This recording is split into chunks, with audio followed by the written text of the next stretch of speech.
மணிக்கே எந்திரிச்சு வெங்காயம் கட் பண்ண ஆரம்பிச்சிட்டேன். எங்கள் ரியா வந்துட்டு பார்த்துட்ருக்குறேன். இன்றைக்கும் நம்மளை விட்டுட்டு எங்கேயோ கிளம்பிட்டாங்க அப்படின்னு சொல்லி உட்காந்து பார்த்துட்டு இருந்தேன். நைட்டே வந்துட்டு எல்லோரும் சொன்னாங்க கடையில் சாப்பிட்டுக்கலாம் அப்படின்னு சொல்லிட்டு. இல்லை நான் தான் உங்களுக்கு சமைச்சு போடுவேன் அப்படின்னு சொல்லிட்டு படுத்தேன். காலையில் எந்திரிச்சு பார்த்தா கத்தி எடுத்து ஒழிச்சு வச்சுட்டாங்க. நீங்கள் என்ன தொழிச்சு வச்சாலும் என்கிட்ட ஆகாது அப்படின்னு சொல்லிட்டு இருக்கிற கத்தி எடுத்து கட் பண்ண ஆரம்பிச்சிட்டேன். நானே இந்த காலனை வந்துட்டு ஒரு 4 டைம் வாஷ் பண்ணியிருப்பேன். எங்கள் அக்கா வந்துட்டு இல்லை என்னோட சுத்தக்காரி இல்லை நான் வந்துட்டு சரியாக வாஷ் பண்ணல, இன்னொரு டைம் வாஷ் பண்ண அப்படின்னு வந்துட்டு சொல்லி கொடுத்துட்டு போனாங்க. அப்புறம் வெங்காயம், தக்காளி, காளான் எல்லாத்தையும் கட் பண்ணி முடிச்சுட்டு சமைக்க ஸ்டார்ட் பண்ணேன்னா கருவேப்பிலை, மிளகாலாம் வந்துட்டு காணும்.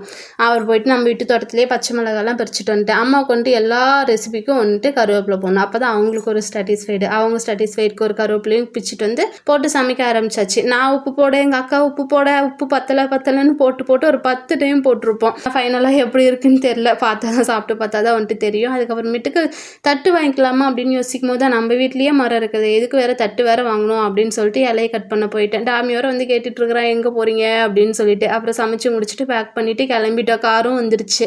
நம்ம செடி லெமனையே வச்சு காரை ஏற்றிட்டு கிளம்பிட்டோம். ஈஸ்வரி அக்கா ஒரு கல்யாணத்துக்கே ஆகிற மாதிரி பூவெல்லாம் வாங்கி கட்டி கொண்டுட்டு வந்திருந்தாங்க. அதெல்லாம் வச்சுட்டு இன்றைக்கி எங்கே போகிறோம் அப்படின்னு சொல்லி பார்த்தீங்கன்னா ஆத்தூரில் இருக்கிற முட்டல் ஃபால்ஸ்க்கு தான் வந்துட்டு போகிறோம்.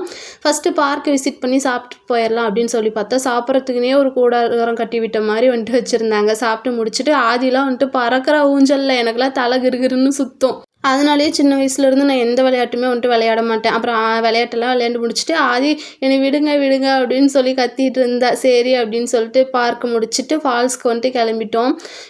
ஏற வந்துட்டு தூரம் குறையவே இல்லை, கரடு முரடாக இருந்துச்சு. அங்கே போயிட்டு ஃபால்ஸை பார்த்தோன்னே தான் ஒரு மகிழ்ச்சி. அப்புறமேட்டுக்கு ஆதியெல்லாம் வந்துட்டு தண்ணியில் சேர்ந்து விளையாண்டுட்டு விதமாக நின்று ஃபோட்டோலாம் வந்துட்டு எடுத்துகிட்டு கிளம்பலாம் அப்படின்னு சொல்லி பார்த்தா கூப்பிட்டா வரவே மாட்டேங்கிறாங்க. அப்புறம் திரும்ப வீடியோ ஃபோட்டோ எல்லாத்தையும் எடுத்துகிட்டு அங்கேருந்து கோவிலுக்கு கிளம்பலாம் அப்படின்னு சொல்லிட்டு குளிச்சு முடிச்சுட்டு மேக்கப்லாம் போட்டு கிளம்பிட்டோம். அடுத்து வாழப்பாடியில் இருக்கிற முத்துமலை முருகன் கோயிலுக்கு தான் வந்துட்டு பிளான் பண்ணிருந்தோம். முருகன் தரிசனம்லாம் வந்துட்டு பண்ணிட்டு வந்தால் இந்த கைவினை பொருட்கள் மரக்கட்டையிலே வந்துட்டு நிறைய செஞ்சு வச்சுருந்தாங்க. அதெல்லாம் பார்த்துட்டு ஆதியெல்லாம் காரில் டான்ஸ் பண்ணிட்டு வந்தாங்க. எல்லாத்தையும் முடிச்சுட்டு வீட்டுக்கு கிளம்பிட்டோம்.